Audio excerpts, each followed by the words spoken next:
Hi, this is Cindy And Michael. from Part-Time Permies, and I think we know everybody in the room right now. We have your mom's here, Incense Shop, Kiri, Bree, hello, Tina. I think that's it so far. So, number of people in here. Now, I should double check. You guys can hear us, right? I think I hit the right microphone tonight. Yeah, it looks like it's moving.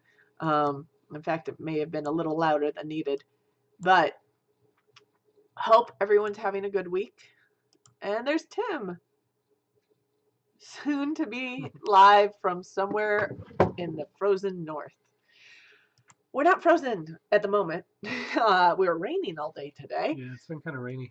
And we were trying to work outside in the rain all day today. That was fun. Yeah.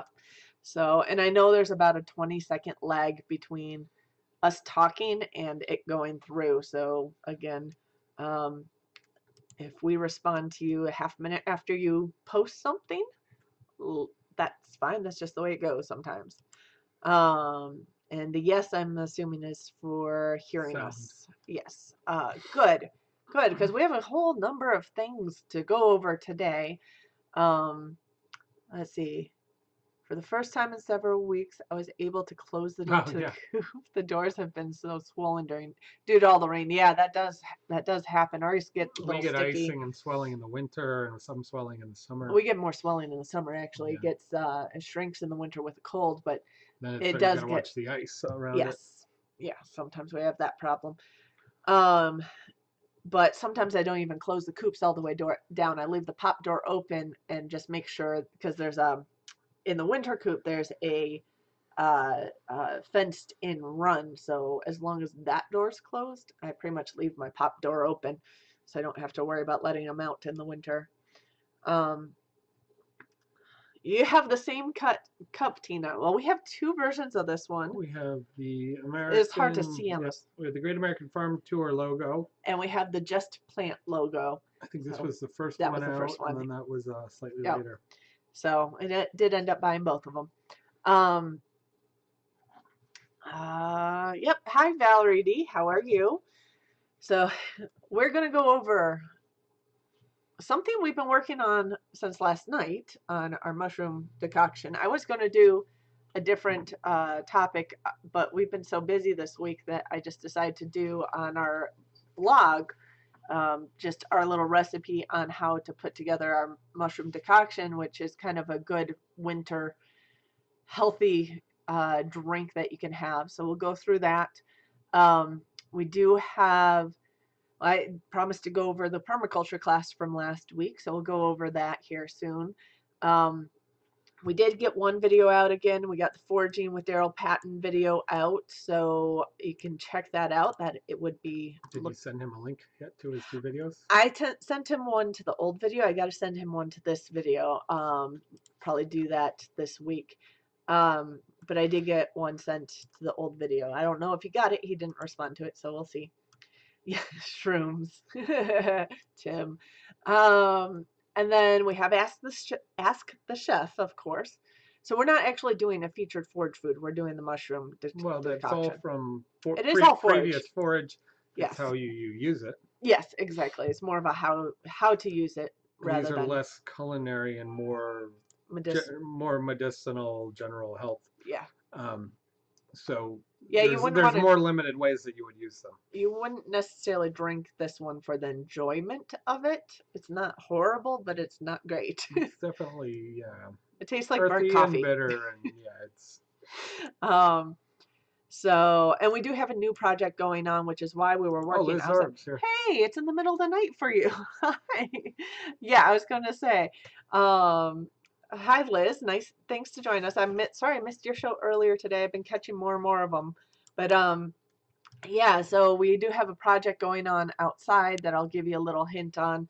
That will probably be it'd take us a couple weeks to finish. Yeah, we need to find the time. It's probably a 2 to 3 day project, but we need to just space the days that are available. Yeah, exactly. So I have to start work tomorrow again. So it'll hopefully get done next weekend is our goal. I think a lot of it. Yeah, if it's not done, it'll be almost done. And then we'll get the video out with that as well. So we'll give you guys the preview to the project, and what we're doing and what our plans are, and hopefully it works out. So lots going on. We have just a, oh, and I wanted to show you guys a picture. Puddin and Helix, and this is a bad picture. This is the back ends of them, but they are buddies.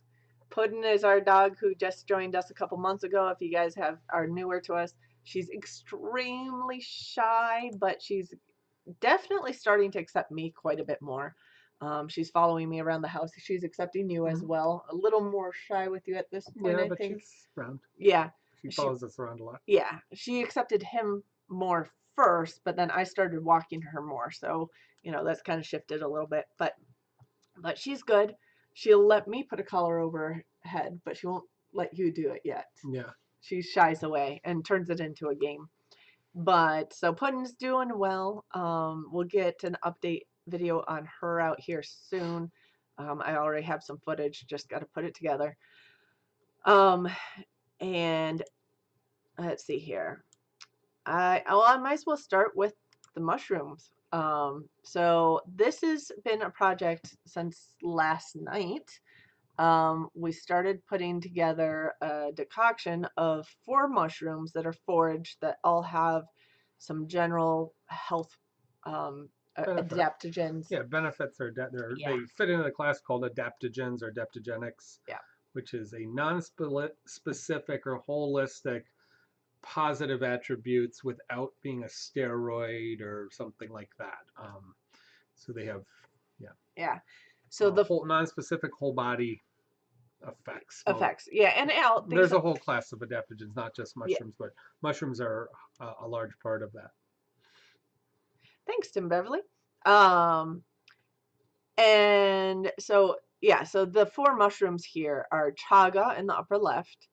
There's 3 reishi in the upper right corner.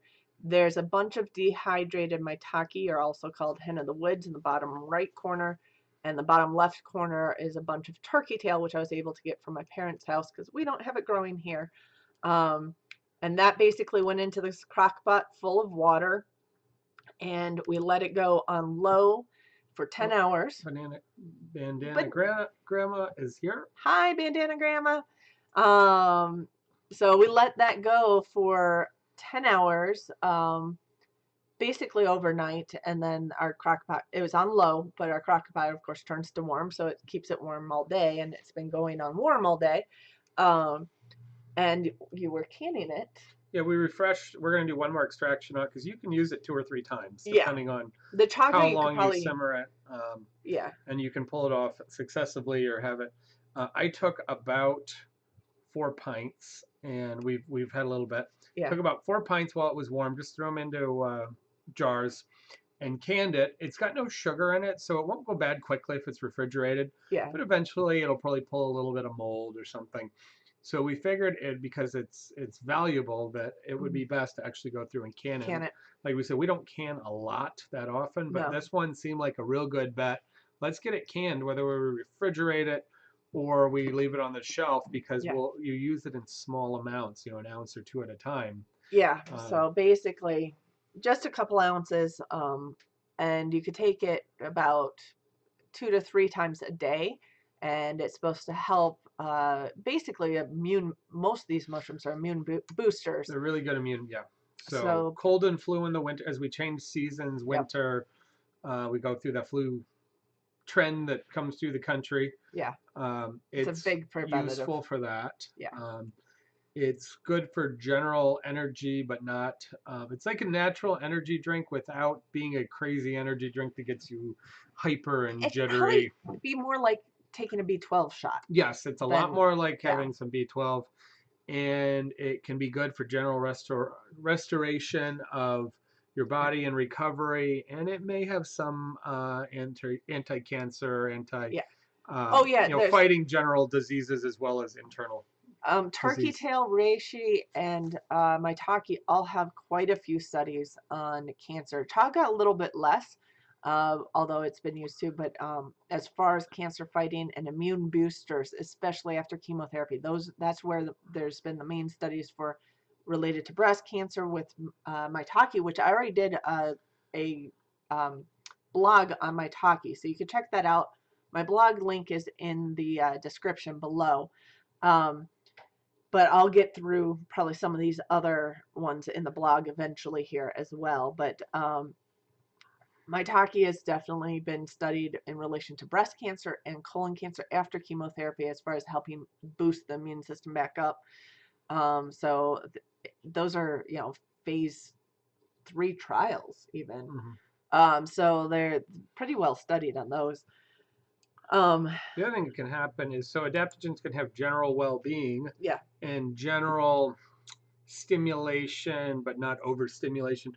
It can also have sort of rebalancing effects in the idea if you're understimulated, overstimulated, your body's out of whack for different reasons. A class of adaptogens can be very useful for sort of bringing them back into a normal operating state. And again, there's a variety of different things.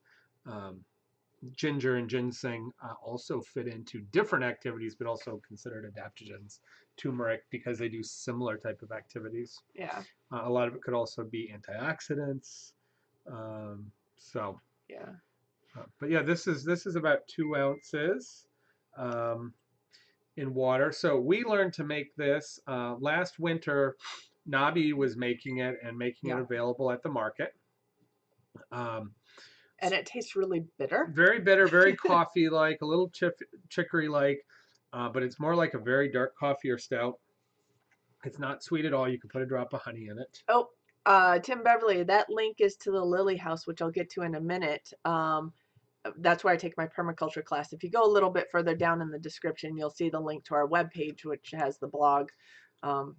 But thank you for linking that too. So this is, I wouldn't say it's highly tasty. I don't find it intolerable, but I also like fairly dark coffees. Cindy's very much less liking those flavors. This has a street value of like, okay, I'm done with it, $3 or $4 an ounce. That's why we can't. And again, you take an ounce or 2 at a time as a little shot, or mix it with something. And so you can put honey in it, and it takes away a little, or balances. The honey actually does a nice job. So yeah, it's got because Rishi's slow growing and very expensive. Chaga is extremely slow growing and rare to certain areas. Chaga can be steeped for sure 3 times because it's really thick. Yeah. And then the turkey tail and the maitake are a little less expensive. But you're talking about if you're trying to buy these items in high quality and especially foraged and not cultivated, you're going to put a pretty penny together just to get the items. So yeah, these were all things we were able to forage over the year. So. And sorry, my phones keep dinging. I should probably turn the volume down on that. Yours we too. We have a project coming up in a couple of weeks. That's going to be another awesome video. We've got about 6 homesteads all getting together to do 6 homesteads. 5 or 6. 1, 2, 3 with channel. 4 with channels, and one other 5. 5 homesteads. One who doesn't have a channel, but who was hosting the rest of us. And we're going to have a pig processing day. Pig and maybe some lamb. So it's going to be an instructional, because it is going to be a barnyard, old style cull all the way through processing. Now, a bunch of us are pretty skilled in the processing step, but the cull step, many of us have never done it. So we're getting together to do it, both to help, but we're really doing it as a get together of a bunch of friends. And we're going to learn. It's an educational thing. So we're looking forward to seeing everybody. Sort of like a mini hootenanny work day. Pratt Pack's going to be there. Yeah. Homestead Dad is going to be there. And our Hodgepodge Homestead's going to be there. And we'll be there. And it's at one of our fans' house. So it's their animals at the fans' house who live like a half hour from us. So it's a private event, and it's going to be a work day, but we're looking forward to it. We also have a pig that's coming in from the Pratts. It's getting dropped off tomorrow, and it should be hanging by Tuesday, and I need to pick it up on Wednesday. I don't have a lot of time, so I'm going to do some basic cuts and fabrication on it. Perfect, Tim. And then I will probably freeze a lot of the pieces to do some, because you can thaw a lot of it for the charcuterie as I get time into the winter. So we're looking forward to a really nice red wattle. So that's going to the butcher shop. So we have more plans on so many videos that I really need to start pushing a couple out a week to keep up because I'm already behind. And these are pretty. I mean, pretty good size projects. Yeah. Fairly. They're I guess medium-sized projects, but they are intermediate to advanced level projects. Yeah, but they're fun. But they're important. Yep. Yep. So we got lots going on. But anyway, I got us off topic there. Sorry about that. But yeah, so the chaga, reishi, turkey tail, and maitake tea or decoction is definitely one we'll be drinking pretty much all winter. The reason why we made this actually was because I was just feeling a little bit off. So Friday night, Saturday, I was exhausted for no apparent reason. My throat was scratchy. I do feel a lot better today. But I did sleep a lot So yesterday. this is a good thing to have a little bit on a regular basis, or Yeah. keep it on hand when you need it. You balance that with the high vitamin C things like rose hips and fresh fruit and citrus, and so you can attack winter, whether it be energy or illness and cold weather, and you can kind of attack it at two levels if you plan for it. Yeah. In through the summer and fall. Yep. So, and these are all things that you can basically forage in this area. Chaga is a little bit further north of us. There rarely can be found here. You're going to get lucky. It is something. Mostly north. It is something that was discussed in the video with Daryl Patton. He was talking about where chaga can be found. I believe that made the cut.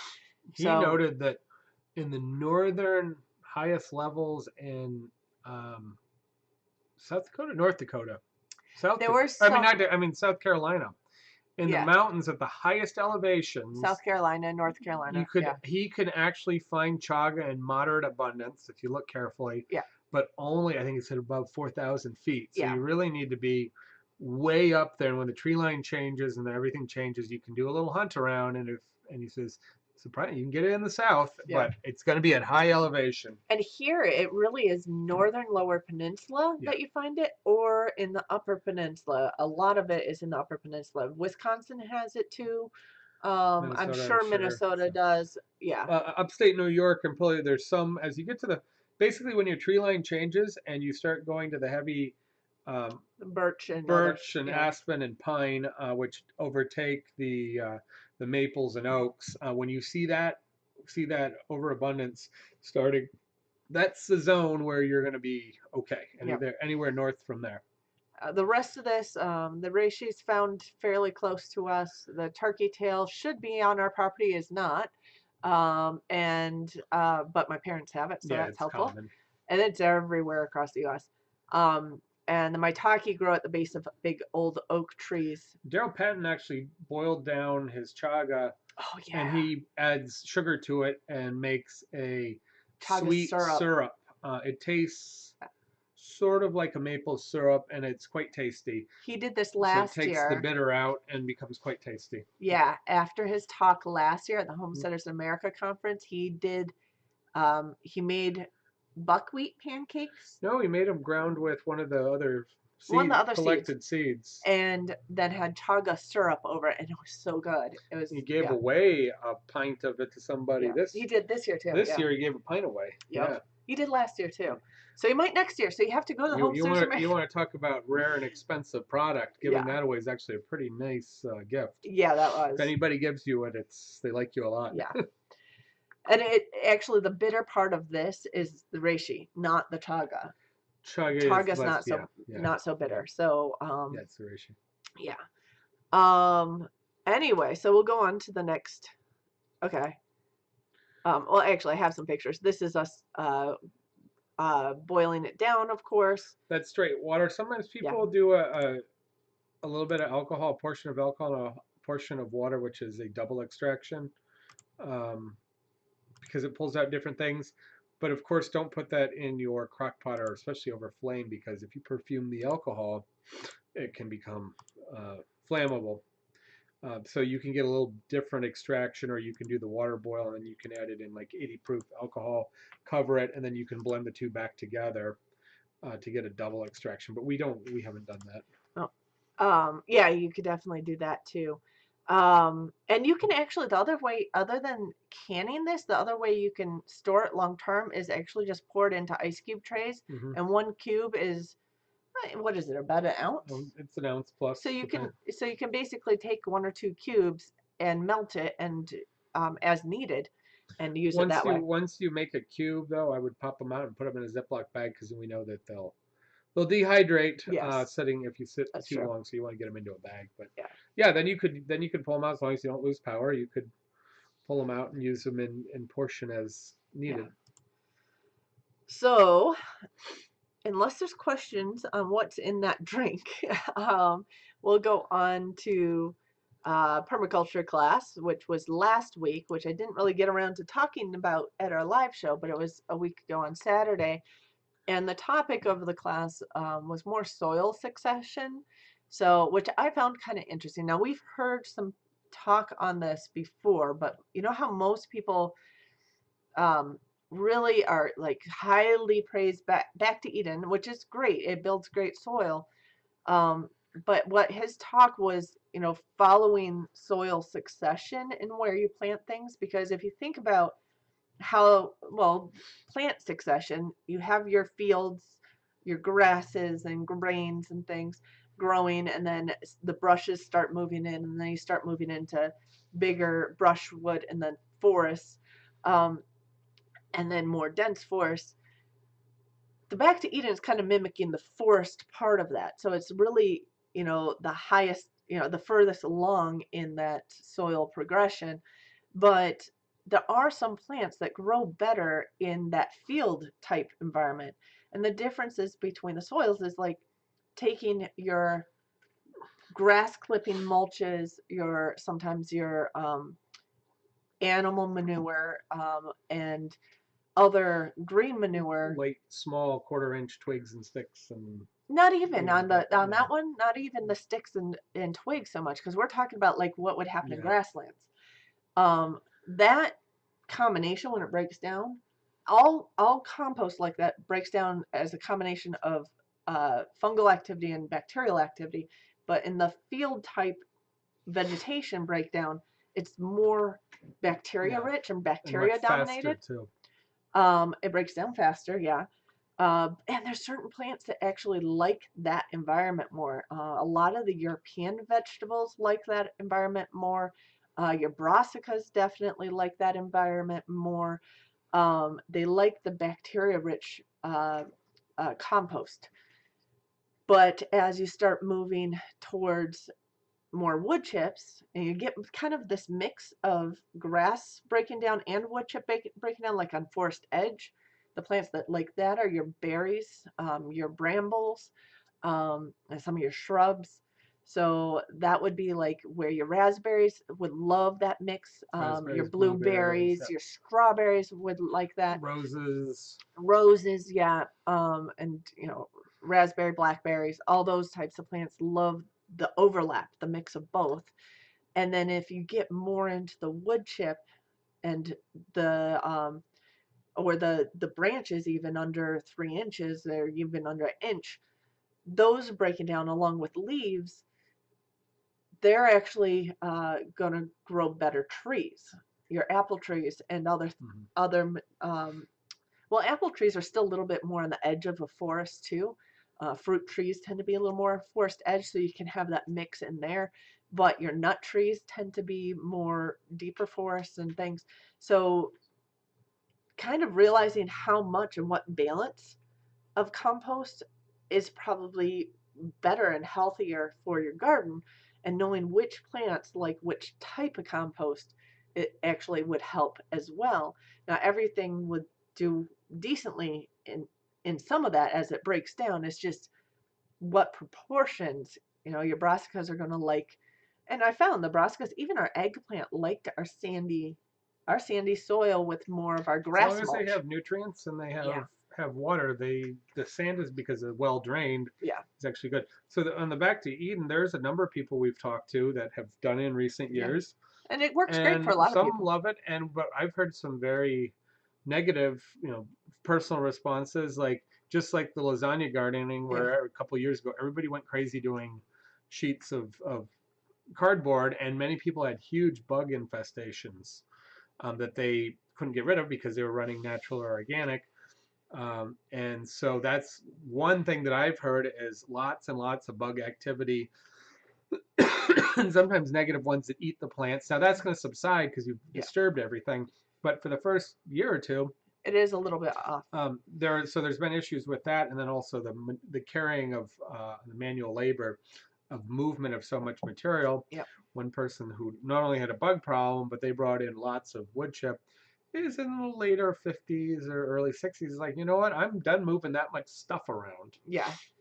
So. But it's also working with what So you it's a have. balance. So it works really well for most people, but if it isn't working for you or temporarily not working, that's okay, because it isn't working for everybody. And to know when it works best. I think the roads, I mean, they're transitioning from some Back to Eden. They do some Back to Eden. But they're moving to some raised beds, and they're doing some Back to Eden and some not Back to Eden because it didn't all work perfectly for them either. Yeah, they're actually doing and it depends on what their current winter crops. They're having a ground cover crop as well on either side to suppress the weeds instead of all the wood mulch suppressing the weeds. So, but they're doing a combination. Yeah. I think doing a bunch of Back to Eden style here would still be of interest to us, not for everything, because we have so much sand and we're trying to build water retention. I would not be opposed to using a large portion of our garden and putting, when wood chip and stuff becomes available, trying a large, maybe half of it even if we go through a phase of challenges, we know it'll recover, and then you can back off and use other types of things in with it. So we have not done a large Back to Eden section here yet. Not yet. I mean, we have done a modified. We've done the leaf mulch. Leaves. We had some cardboard to help kill off. So in the areas. So a little bit of lasagna. So we do a variety. But as far as strict wood chip, still haven't done animal manure other than what our chickens provide. Yeah.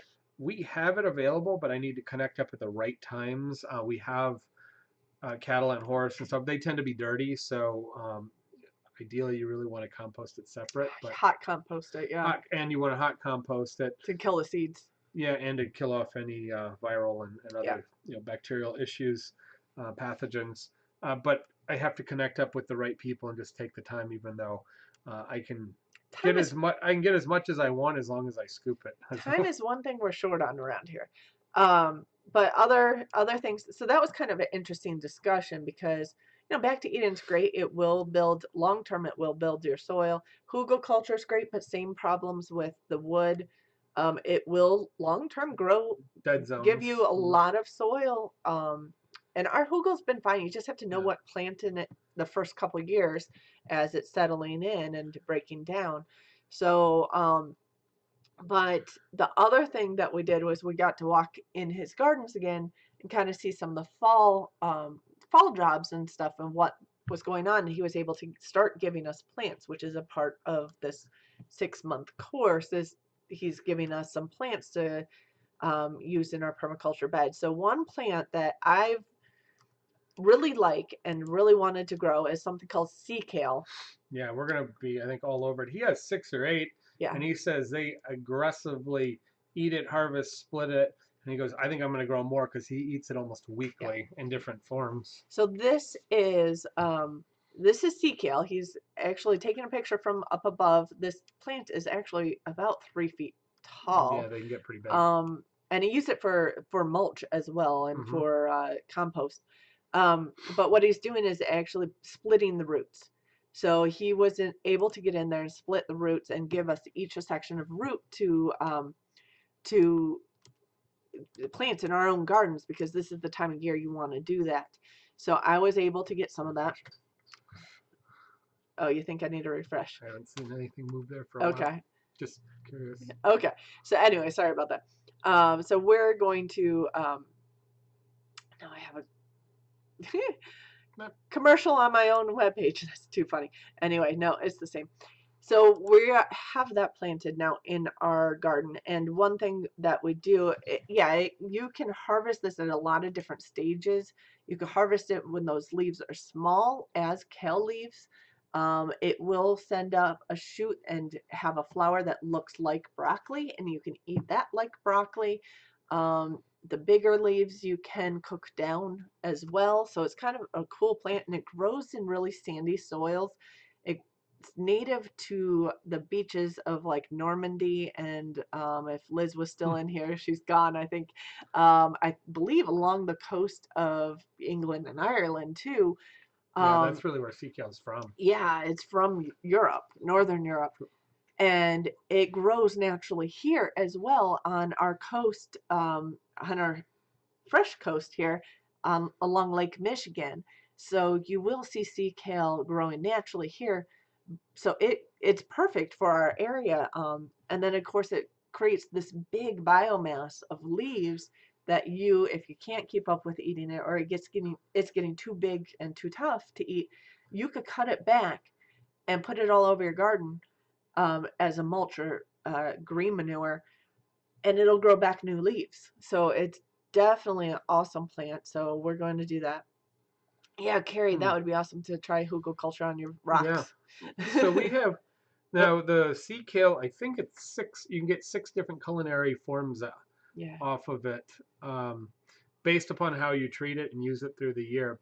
You can eat the root. You can eat the thick stem and peel it like a broccoli stem. You can get little like kalelettes, and the little young leaves like we talked about. Yeah. You can, the first head that you trim is small. Yeah. It's like a small broccoli. The second head is larger, like a larger broccoli head. And if you trim down, I think the leaves and cut them off, they will rebud and they'll basically grow what looks like a Brussels sprout or a kaleette. All right. Yeah. And then you can, I think the roots are taste kind of like asparagus. Mike was, but it's about 6 different uses. About 6 different uses. Culinary uses. On it. Culinary uses, based upon how you treat it. And so it's basically the predecessor to broccoli and a lot of our cruciferous vegetables. And then you could treat it as chop and drop too. It's also almost completely disease and pest resistant. Yeah. So that's, which we've had problems with our brassicas this year. A whole lot of problems with our cabbage worms. So, having this disease-resistant plant might actually be a lot better for us too. So this is probably not going to work in warm climates. Yeah. That you're going to need a moderate to a cool climate, but it will do excellent in cold climates. And the other thing is it's perennial. Yes. So a perennial kale. Imagine that. Something that survives our cold winter and grows a number back. Of the kales, actually, the hardier kales the hardier ones will do it. It's big enough you can split the root mass, and you can actually, so it can go to seed, but you can actually split it. And it's once it's established, it's very sturdy and aggressive, grower. So sure. It probably won't die. Yeah, and Bree says she covers with landscape fabric to keep the weeds down. That's another way to do it, especially if you're doing a lot more like rows and market garden style. We do a lot more of trying to mimic nature in our garden, so we don't do the plastic to keep it down. In fact, I don't even care that we have too many weeds, because we can eat half of them or most of them actually. The grasses are the bigger problem, but I just use them as mulch. So I just chop and drop them as much as I could keep up with, which is sometimes get behind in the second half of the year. But and then the only other plant, the only one I don't like that grows in our garden is there's a specific nightshade that has thorns. Yeah, it's very tough and thorny and the tough root. That's the only one I really don't like, because even things like pokeweed, it has a deep taproot, so sometimes hard to get rid of. But it has such a big biomass too that you can use it for chop and drop and just building your soil that way. So I don't worry about the weeds. I use them. So, and we sometimes eat them. And I like my a whole bunch of them. I do know fabric is good, especially the fabric there's 10-year fabric that if you have to be careful with the cheap stuff, though. Yeah, the cheap stuff and the plastic, it tends to get ground in and stuck in the soil, and you keep finding it. You might find fabric pieces that's reusable. that gets pegged in is really nice. One, because it can be used for like 10 years, but also if you cut holes and you use that same spacing and don't keep cutting more and more holes, it's very effective. A lot of the melons and things really like the black, and they like being raised up, and they do great growing on that. And some of the smaller vegetables where you need to hard market garden harvest. So that is a more general roll plastic is a real pain, but the reusable cloth, Yeah. and not the burlap eventually breaks down, but man, it's a mess. And if it gets caught in the rototiller, it's You break that down. yeah. Um, We don't rototill much really at no. all. Oh. Last year we didn't at all. So that was Wiregrass. I don't think we have wiregrass. who is that?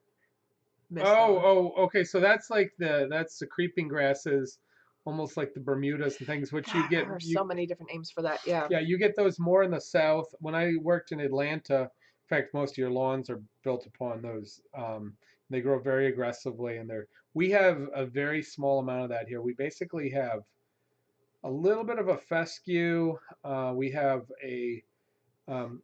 rye and bluegrass and We have such, but we don't. one crabgrass that We have some crabgrass, but it's not like the south as you go south where that's a real problem, and you have to cut deep to get through the roots.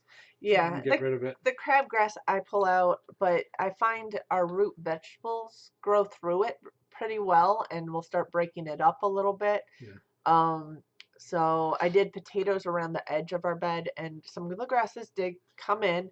But pulling the potatoes out, I was pulling out the roots of the grasses. So Bermuda's the big southern grass also that it's not seeded, it's cultivated. There's wild Bermuda, but that has extremely long strands that grow really fast. Yeah.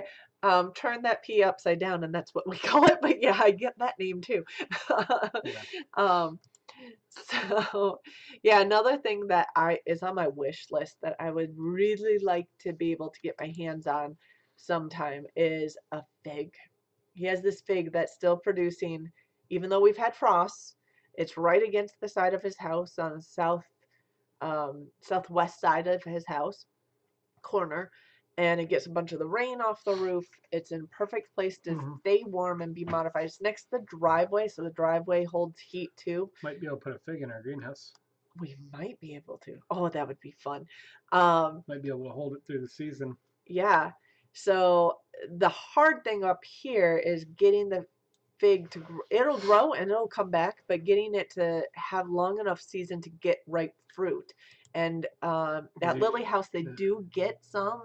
Not all of them get to the point of ripening, but they'll get a handful of them. Like we talked about last week, that style tends to get caned all the way down to a few inches to the soil, and then mounded with straw and protective things for the winter, for the frost and the real extreme winds.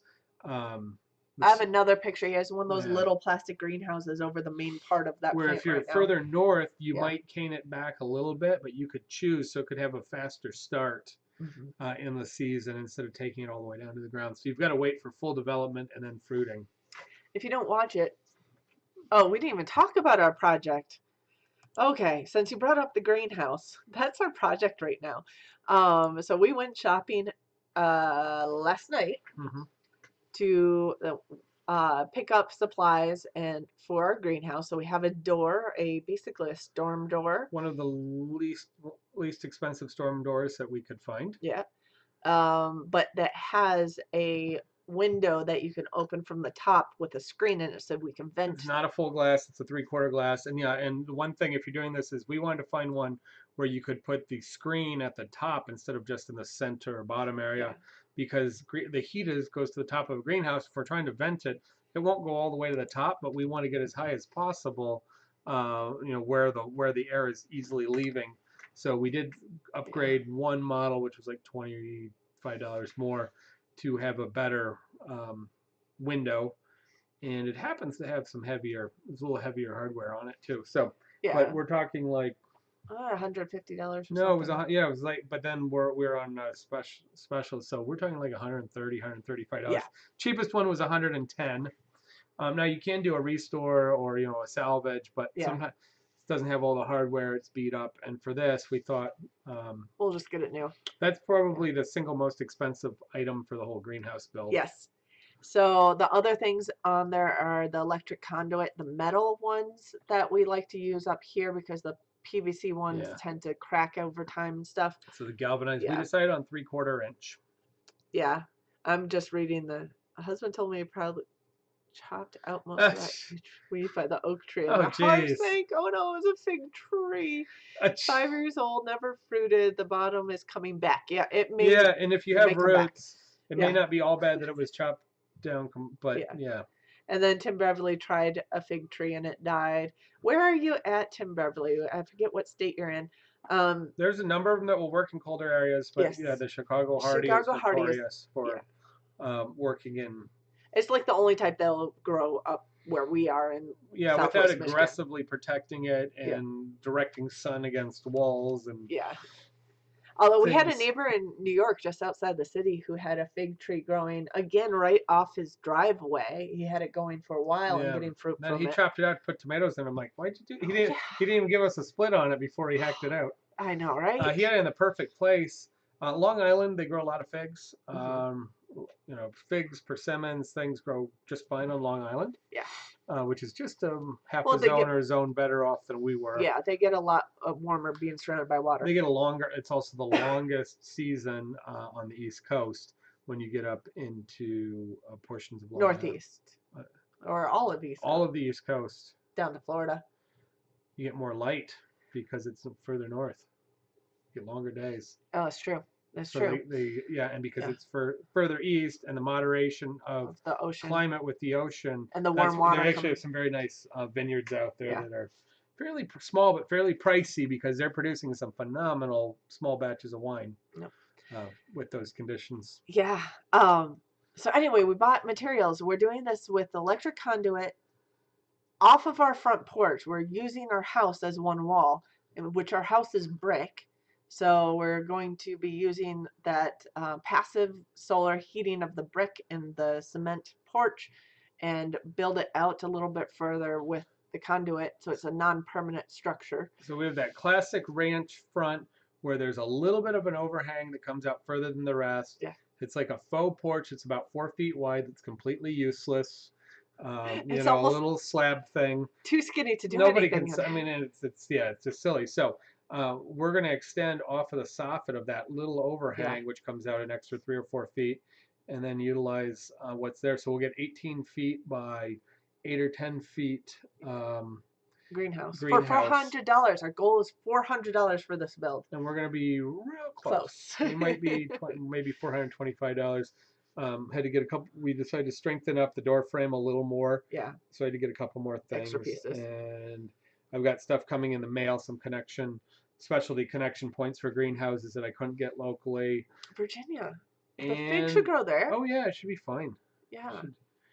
Maybe depending on how far into the mountains you are, though. And then I got I'm dealing with some screws that are self-tapping metal screws, but the person who directed them to me, they have like beveled heads on them instead of flat heads, so they don't secure tight up. They don't sit right flush against the metal, so it's like for putting drywall into metal. For the sheet board, for the wall board, because it taps into the metal nicely and it self-sinks and sets if it's something soft, but I'm not getting a tight hold, so I'm gonna have to get some proper metal screws and redo a couple, but otherwise it should be fine. It's fine.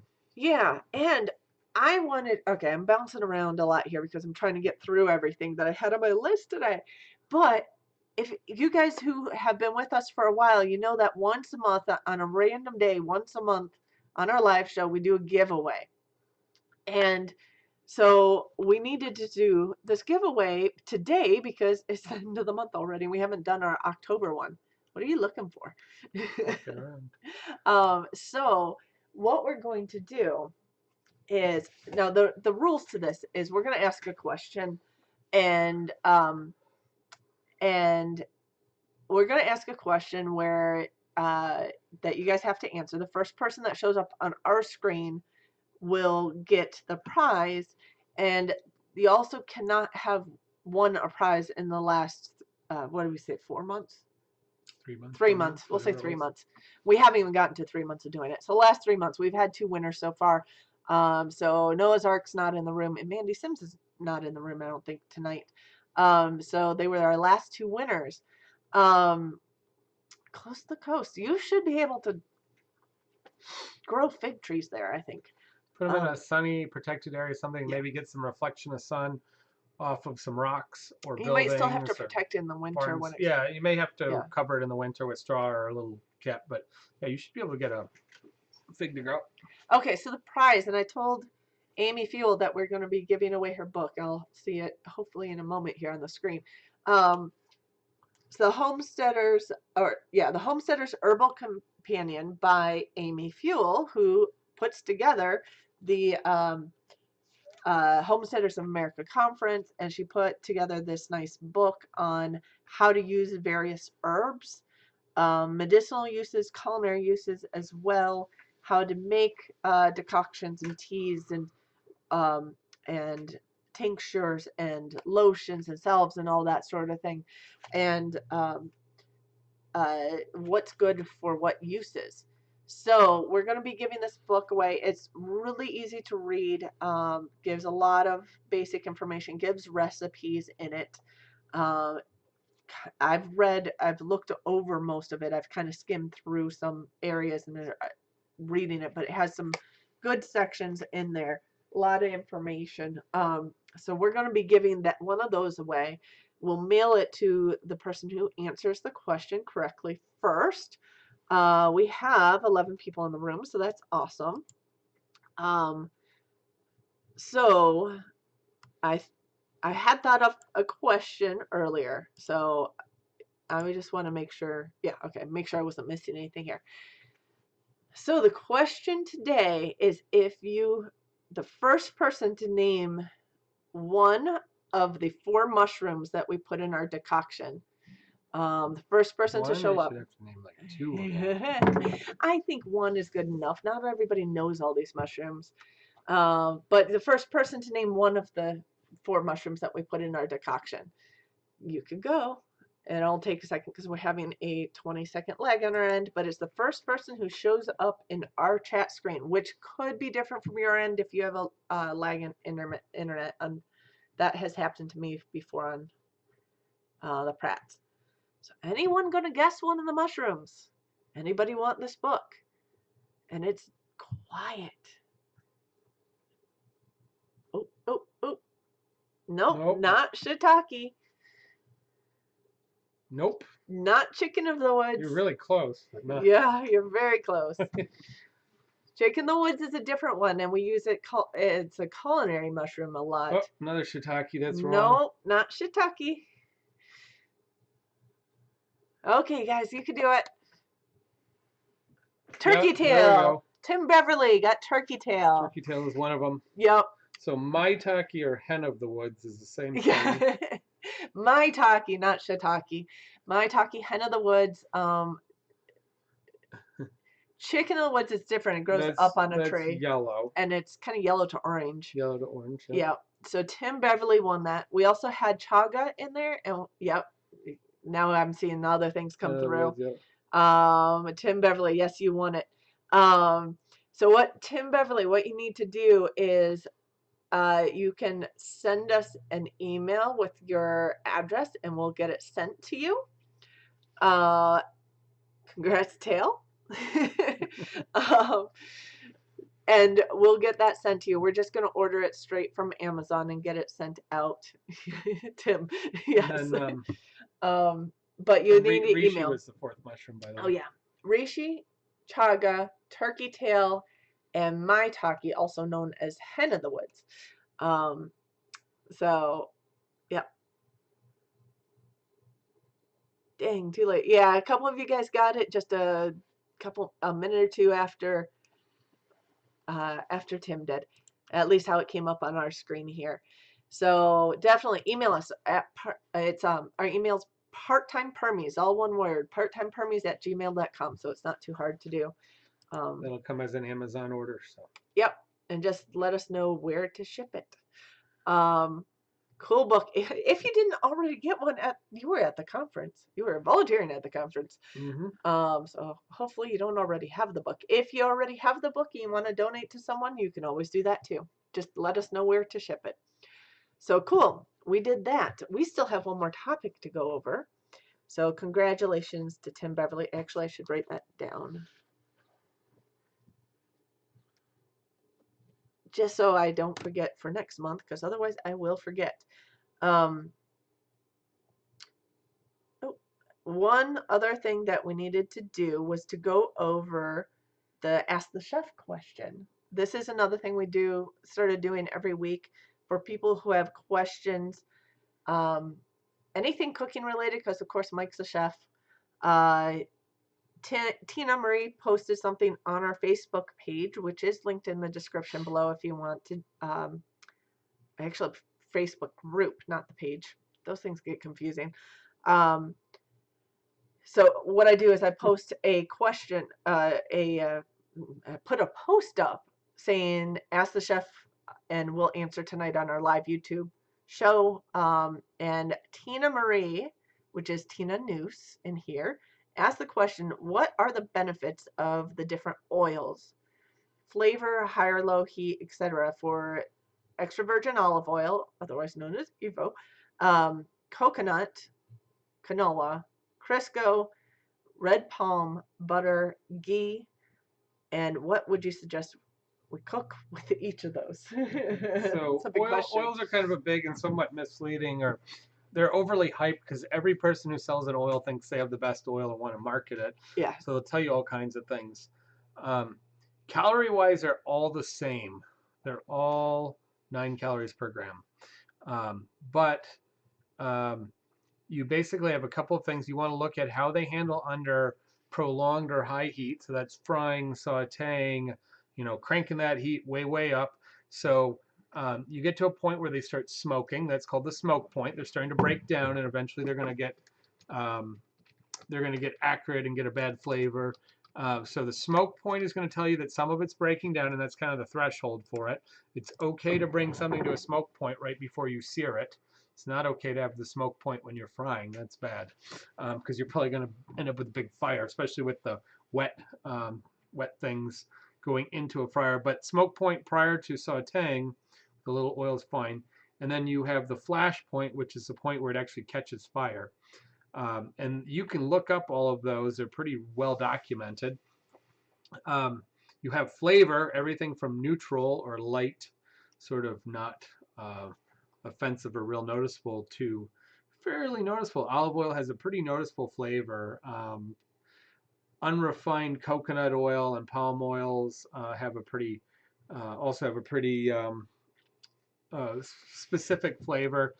And then the more you refine them, any one of these oils you can refine down, which means you're taking out the water, you're taking out the small particles, and you're refining them through a variety of physical or chemical processes. At that point, they become extremely high smoke point and flash point and resilient. Every oil is slightly different, but they're all pretty good. We all say that olive oil breaks down and burns fast. It actually has a pretty good smoke point. It's just a little lower than some others, but how green it is and how much stuff is in there, that can be a factor. And that's your issue with butter, because butter has water and it has protein that's suspended in it. Both of those, well, you have to boil the water out first, and then you're going to burn and brown that protein and a little bit of carbohydrate sugars in it. So you got to watch the heat with whole butter. Ghee has removed those already. So what is ghee? Ghee is you've cooked down and simmered down the butter, whole butter. You've removed all the water and you've removed all the protein. So clarified butter, protein's removed and it should be neutral. Ghee, you've actually lightly toasted those proteins and you get a little nutty flavor. Huh. But either way, they're shelf stable. You can leave them on your counter. They won't go rancid.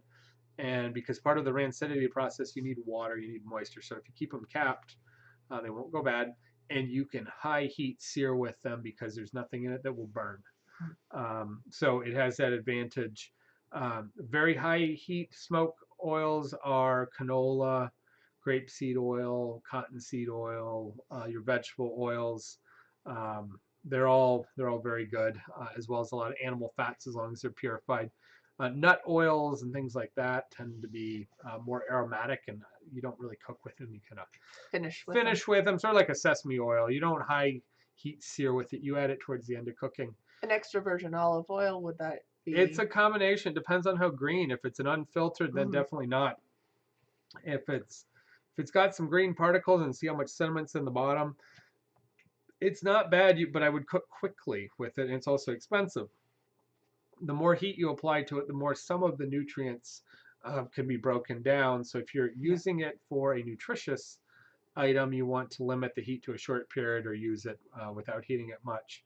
The biggest difference in these oils also is the types of oil, um, the fatty acid chain. So that's where you hear about omega 3, 6, and 9. Mm-hmm. We need all three of them. We tend to eat too much 6 and 9 and not enough 3. 3 tends to come from grass-fed meats and seafood, Mm-hmm. fish and seafood. So just our diets, because we eat a very corn and soy fed meal. Animals, they tend to be off balance, and that's why Hey, Suburban people Hillbilly. take supplements of fish oils and flaxseed Yeah. oils and things like that. But interestingly, fats that are grass fed, wild fed, can have very high omega 3s. Yep. So the reason we want to balance our fats is so we get a good balance or balance out. If we're eating a lot of omega 6, we're looking for things with more omega 3. So grapeseed oil, olive oil, and I think canola oil to some degree, all are pretty well balanced. And so that's a nutritional consideration. It doesn't affect flavor. It doesn't affect smoke point. Although some of them have a lot of, like grapeseed oil has a lot of vitamin E, I'm thinking.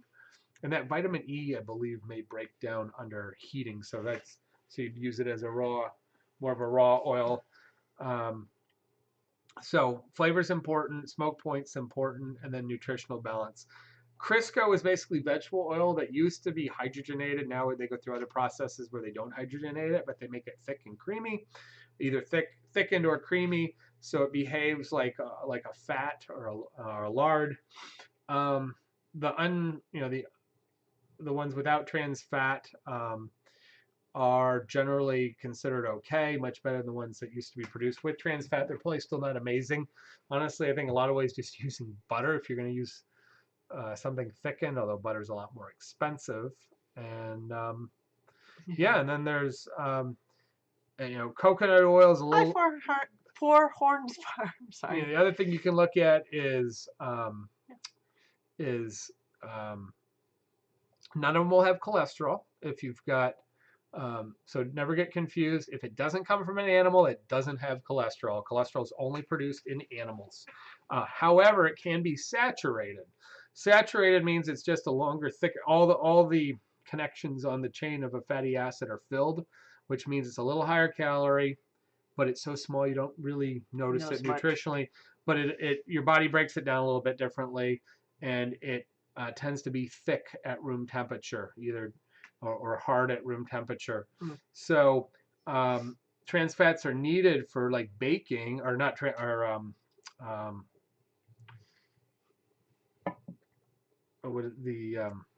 saturated fats, because they're firmer, are needed for baking and certain things.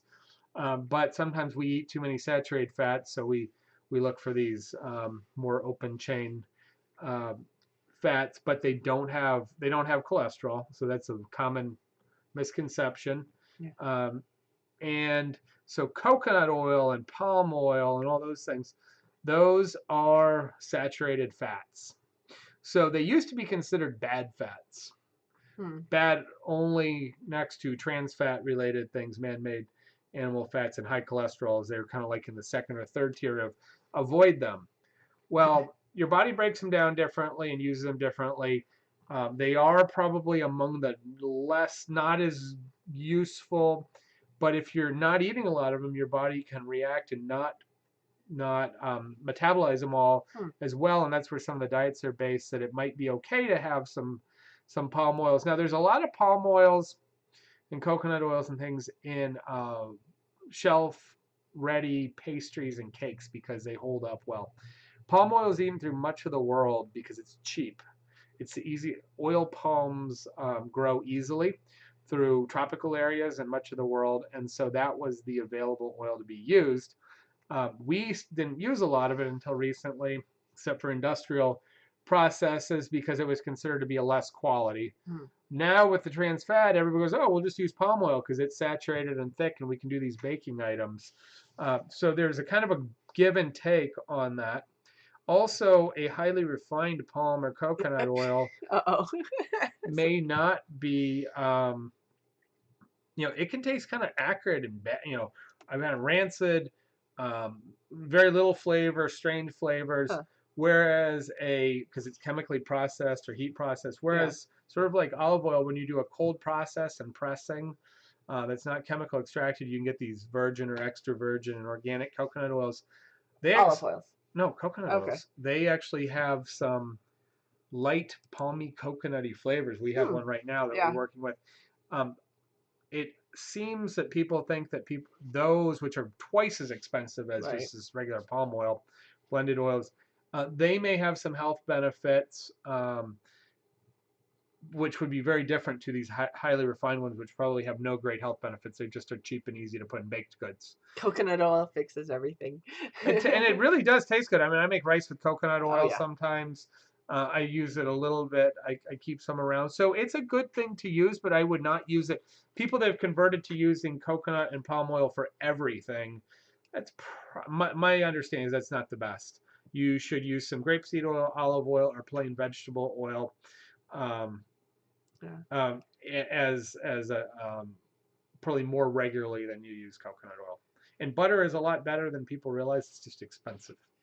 Warhorn Farms uses grapeseed and avocado oil, and then uses almond oil as a carrier when you make your body butter. Almond oil is great for massage oils, and I think it's very neutral. It doesn't break down so easily. It doesn't attract flies.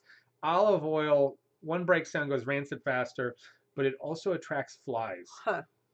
So if you're using it for body rubs or for moisturizers, almond oil also feels very light and not very greasy, whereas olive oil feels kind of greasy. So cooking with almond oil is pretty expensive and limited, but it's really nice for working it into soaps and working into salves and all these other things. I cook with olive oil, moderate level quality extra virgin olive oil. I cook with a blend oil. Should mention it's a grapeseed oil, canola, and olive oil blend with probably like 10% olive oil and the majority canola and grapeseed. Grapeseed oil has some weird properties. When you make vinaigrettes, you get this weird translucence. It has almost no flavor whatsoever. And again, it's healthy. It's super high smoke point. Probably a little expensive to fry in, but it would actually hold up pretty well in a fryer. So I like those combinations. I use some butter. So I use that triple blend, the extra virgin olive oil, some butter, and a little bit of coconut, and then I keep some general canola or vegetable oil around. We fry almost never. I'll pan fry something occasionally, but I don't want to dump any of those good oils when I need a half an inch of oil. So I'll go to a regular vegetable oil. And if you have a preference or you're trying to avoid soy or whatever, then you can call a vegetable oil like corn oil, which runs more expensive. That actually has a light corn flavor, which is generally pleasing. Vegetable oil could be from almost anything. The other thing is vegetable oil can have a lot of soy oil mixed.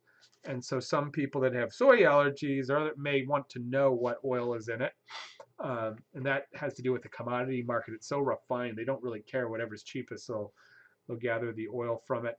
The other thing that happens, people that think there are concerns about allergies and allergic reactions to like almond oil, like peanut oil. Peanut oil, yeah. You might be surprised that most people are not. So if you get an unrefined, a cloudy finishing, it tastes like peanuts, it tastes like pumpkin or olive oil, that's different. It's got allergens in it that you'll react to if you have, because of the refining process.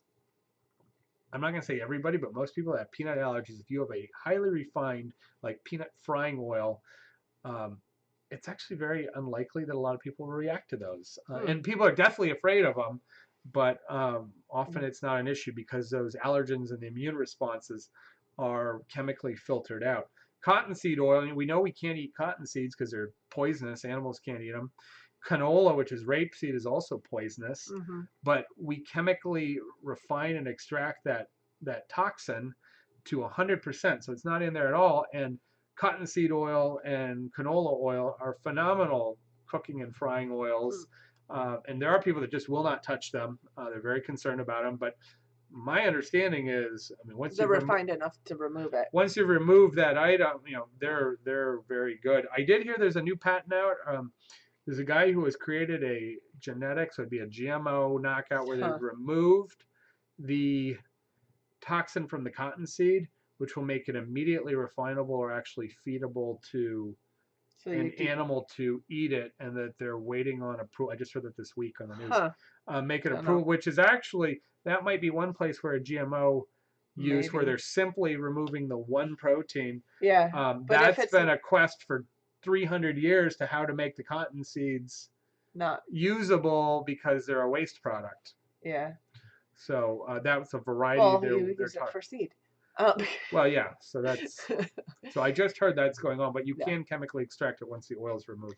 Don't laugh, but I use all the oils listed when it's not super fresh as the deep conditioning treatment for my hair.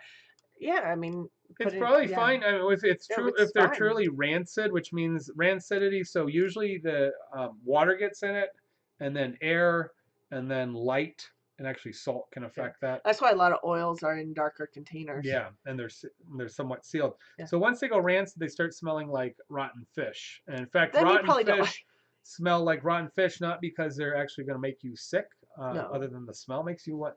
It's because they've broken down these very volatile fats in it. So once you get that full-on rancidity, they're pretty much useless. I don't know if I'd want to put them in my hair or body, but when they're just a little bit old, it's perfectly fine to make soap. And we had a friend who had a bunch of rancid olive oil. Can you make soap? What can you do? We determined you can throw it out. You could put it in your diesel converted car that runs on fry oil, or you can or you turn it into biodiesel or something. That's about it, because once it's full on rancid, it's just not useful for human interaction. I like Tina's answer to the uselessness of cottonseed. Can't you grow more cotton with it? Yeah. You can. Yeah, I'm guessing you can. So we can't grow any cotton around here easily. No, so not really. Not an issue here. Yeah. Canola is huge in Canada. Interestingly, I always thought, so you had to remove this toxic portion from canola. Well, when we were in Canada the last couple of times, the fanciest restaurants are priding themselves in using extra virgin pressed canola oil on everything. Yeah. So I don't know how they're removing that one fraction. Yeah. Because I always thought you had to go through a chemical process, and here they are, extra virgin canola, and it's a Canadian product, and it's a culinary delicacy, and we saw it on a whole bunch of menus. Yeah, that'd be a cold press product, right?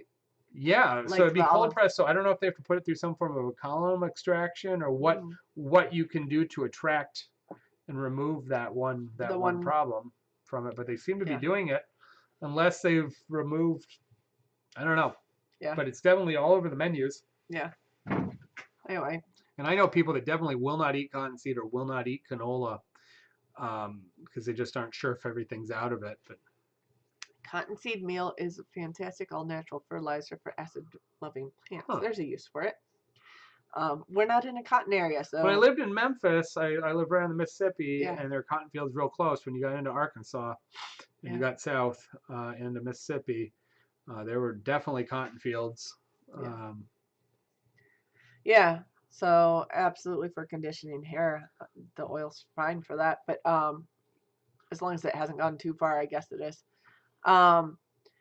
Anyway, I'm trying to think. Are there any other questions for Ask the Chef tonight? Because it was after 10. Oil's kind of a technical and kind of a sort of a difficult area. We talk a lot about that. It's a lot of food science. Yeah, food science. We talk a lot about that professionally and among food scientists. There's a huge amount of money in generating fry oils, and when people come and try and sell you fry oil, well, this fry oil, Fry Max, this and that, you can go 3 times as long, you can go all week using this fry oil, versus a cheap fry oil, which literally costs half, or maybe the expensive one's 2.5 times the cheaper one, just being a canola oil. Now, flavor's a factor, smoke point, breakdown, but they'll put in conditioners, and part of it is they put in things that prevent the water, they put in preservative like BHA, BHT sometimes, which is just an antioxidant, citric acid, and then sometimes there's usually some anti-foaming and stuff. But the biggest deal is if you strain your fry oil every day or twice a day, it'll last twice as long. Yeah. If you try Working not, in a restaurant. yeah, if you try not to get too much particulate and flour and water in it, it will last longer. And also, if you do a lot of fresh breading, like you're doing a lot of calamari and mozzarella sticks, or things that require breadcrumb that you've actually battered and breaded, because that stuff falls off and it burns, and then that burn gets into the oil. So the more you filter it, the better. But your oil will break down. So I buy really cheap oil when I'm doing a lot of calamari, because I know I'm just going to change the oil somewhere between 1 day and 3 days, depending on how busy the restaurants are. Yeah. Because why am I going to spend this? But if all you're doing is French fries, which are already coated and don't have a lot of stuff on them, then maybe I'm going to buy an expensive oil. 2 more questions came in. Is air frying a good alternative? I know air frying is really popular right now. I don't have an air fryer, so I don't really know the full results and the taste. I am going to guess that nothing replaces full-on deep frying for the actual flavor, full experience. And in fact, but it could still give corn oil tastes nice, beef tallow tastes nice, which is the old style and not very commonly used. Canola is kind of neutral, so it just so. But peanut oil is the best tasting fry oil in many ways. It's a lot more expensive, but if you want to fry a turkey or fried chicken in peanut oil, let me tell you, in all the Asian restaurants used to use peanut oil. Now they don't so much, but if you want to try peanut oil, I can tell you it's really good. So oil does affect flavor. So every brand, and then you look at how some of these blended oils, which they'll just pull them from commodity. It's almost like the industrial oil market for your car. They'll just take whatever they can and convert it vegetable based. So the prices fluctuate based on the need. And the more you have biodiesel and corn-derived ethanol and things, it affects corn oil. So the fry oil price goes up. So then people like cottonseed oil, they'll tell you, well, it's not a commodity traded item. There's so much available and then it's gone. So it has a fixed price for a season. So they'll tell you when things get really bad, your cottonseed oil won't go. So you get these salesmen, like every other business, they get so technical, they usually just confound most of the people they talk to, and they're like pharmaceutical reps. They talk out of one side of the mouth and will, whatever. They're telling you a story that doesn't even matter, or they're straight out lying to you just because they want you to buy their oil brand. They don't really care. So it's a big deal. Anything to do besides salad that you could do with romaine? You can grill it, quick grill it, and then still kind of use it as a salad. Romaine actually does really nice in soups. It's a lot stronger and heartier. It doesn't break down as fast as you would think. So you can replace escarole. I had chefs that would make like Italian wedding soup or escarole and soup, and they would just throw in romaine because they didn't want to buy escarole because it was one more thing they had to buy, so they just throw in romaine. I don't do that because I like the escarole. And as a pita bread replacement, if you're trying to go breadless. Yeah, you can do. You can do wraps and lettuce wraps and things, and it's fairly robust. But yeah, it works great in that. You can also you can quick saute it. So you just hit it with a nice oil, like good extra virgin olive oil, real quick, and you wilt it, and you serve it as a warm wilted lettuce. Or you can continue to cook it down almost like a spinach and use it as a green, because it is fairly hardy. Yeah. So you've got more uses than just raw if you've got a lot on hand. When they wilt down, you need a lot, like spinach. Yeah. It really disappears. And romaine is almost as nutritious as kale. In some ways, almost more. It's iceberg has almost no nutrition. Right. Romaine is surprisingly nutritious. It just hasn't gotten all the marketing that kale and other things have gotten. Oh, okay. So yeah, Hurricane Michael destroyed a lot of citrus, cotton, pecans. That's going to be an issue. We don't use those as much for our holiday cooking. Pecans show up, some citrus through Thanksgiving and Christmas. pecan pies and things show up some Yeah, the when pies. they're made well, which we could define what well is, but they're enjoyable. But the I like pecan run-of-the-mill pie. ones I find kind of nasty. Yeah. Um, yeah, so we eat some nuts and pecans. I enjoy pecans a lot. I think they're one of my We do preferred nuts. chestnuts, and we Um, could get those locally. yeah, I think if you do an air fryer, because it is just kind of, I mean, if you brine your chicken, that would probably help a lot. But so what happens? Why when you deep fry things get tender is you raise the heat above 212 because you start out at 350, 375, maybe drop down to 300, 325. So you're cooking much faster, which means the longer you cook, the more you're losing moisture. So the faster you can cook, the more moisture is retained. You're increasing the temperature much higher than boiling, which means you can cook things and break down things faster. You get nice flavors from the reactions of the oil to the protein and the fat on the bird.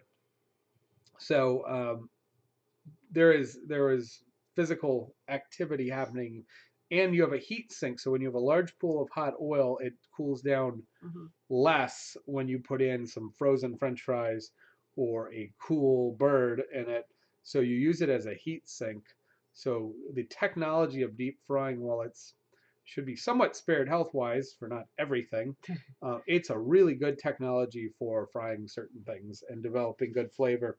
Yeah. So air fryers, I am going to suspect, fail in some of those areas, if not all of them. But I Haven't have tried not it. gotten my hands on one. I'm just seeing them all over the place. And so somebody else might weigh in on what they're really good at. They're going to reduce. Also, if you fry properly, which means you maintain the heat, it doesn't drop. It actually sears and and seals to some degree the item cooking, which means a lot of the fat does not, if you're properly frying, does not get absorbed in the Mm. item. So that has to do with temperature control and having a large enough bath. So like a turkey or chicken that isn't breaded will have very, very minimal um, fat uptake, and it will be rendering out the fat in the skin, which might reduce it even, and it's cooking fast.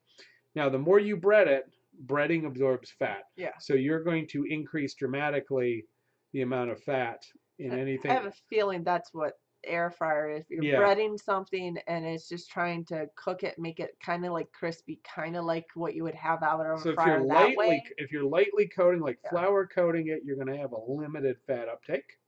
If you're doing a light breading, like a single dip breading, you're going to have a moderate. And if you're doing like a crumb coat or a double, call it standard breading, which is flour, egg or egg and dairy, and then some form of additional flour or crumb. Double breading, you go back again Do it all into again. more egg and then more crumb. The more you add, so you get that true fried chicken style, country fried chicken or shake and bake. Yeah, that's gonna, or a donut or something like that. It's gonna absorb a lot of fat on the exterior, but still maintaining your temperature is going to prevent getting even more fat in it. Also, as your oil breaks down, I can tell when oil is getting old. Things are just limp. They don't crisp up because they're saturated with these starches in the oil, and it just soaks in there, and it does not. And you get a bad result, and you need to get rid of that oil, especially on French fries, calamari, Night, Tim. donuts. Donuts, you got to have really fresh oil. Yeah.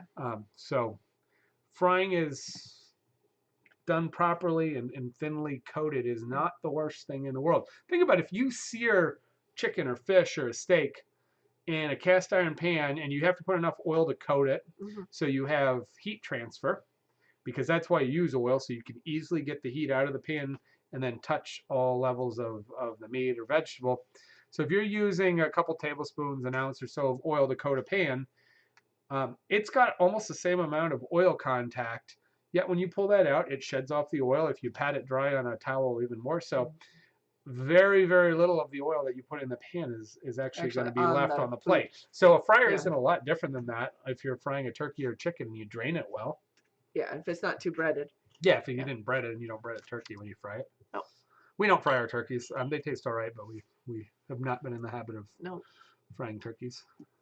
Well, I think we're running at the end of, we're way over, we're 20 minutes beyond. So I think you covered all their questions on the food related things. And we do that every week. So if you think of more questions, write them down for next week. Deep fried butter if you could. I Oh have heard, boy. yeah, I mean, there's some crazy deep fried Twinkies, Mm, deep fried butter. What's something else I just, I don't know. I something like I saw fried pickles. recently that was crazy. Fried pickles are good. Um, yeah, you can put a thick coat fry batter on anything, Yeah. especially if you freeze it. Yeah. You know, you can fry a stick of butter. If you freeze that stick of butter and you do a nice, decent breading Coating. and you have it high enough to brown it, warm it. Frying foie gras. Foie gras has almost the same consistency, 80% fat, 20% protein, and water and such. When you fry foie gras, it's almost, or you know, pate or some of these other things, um, it's almost like frying a stick of butter. Yeah, I could see that. But well, I think we should probably wrap up the night, but I did want one last thing because we have Halloween coming up. So anyone who has fun and celebrates Halloween, that is the cat who jumped on my lap earlier, saying "Happy Halloween" from the tree. We found him in the tree yesterday. He doesn't climb much. No, he doesn't go very high. He's very much a klutz. So he does. That's We probably were about like, 5 feet Helix, up. what are you doing in a tree? He's not usually. Deep fried ice cream. Oh no, we'll talk about fried food all night. Um, but yeah, I want to say happy Halloween to everybody coming up this week. We will be back next week, and we'll be back probably to our regular forage food. We'll keep going through. I have a number of things that we can touch on for the next few weeks. Try Eventually, frying potatoes, French fries in olive oil, pure, not like extra virgin. It's yeah, amazing. Home fries, like cubes of potato. Fry those in olive oil. They're really good. that would, Italy, they fry in olive oil some. yeah. But yeah, and we'll keep you updated on the progress on the porch, and then eventually the full video will come out on that porch greenhouse for $400, and we'll get a whole bunch of other videos Deep going. fried pecan pie. I had a friend who did that at a restaurant. They couldn't make enough of them. Oh my So you gosh. take frozen, just get the cheapest Oh no. pecan pie, those crappy ones that you know the food service companies sell. Cut them up into like half pieces, and then you put like the waffle fry batter that you would fry a lot of stuff, and you fast fry it. And he couldn't stop selling them Oh, for years at this place. They made so much money on fried deep pecan fried pie. pecan pie. Okay, guys, we'll get off the fry topic. It's And actually then you, of past. course, you finish it with caramel and sugar and all this other stuff on top of it, Well, which is in the middle of it sugar all. and fat. Yeah. Um, Yeah, it'll be what's Halloween is Wednesday. Wednesday. Yeah. Yep. So we We will. get very few trick or treaters. Got a bag of candy here just in case. Which I didn't even know until you said that yesterday. It's been sitting in the cupboard for 2 weeks or I 2 weeks. try not go hunt. I try not Try to not go to look in the hunting. cupboards. Go hunting for. Well, you cook. Go hunting for candy. Anyway, we will be back next week with our regular show. In fact, next Sunday is your birthday. Yeah, guess it is. So we'll be celebrating Mike's birthday on our next show. Come join us next week, 9 o'clock on Part-Time Permies, of course. 9 o'clock Eastern Standard Time. We'll see you next time, guys. Good night.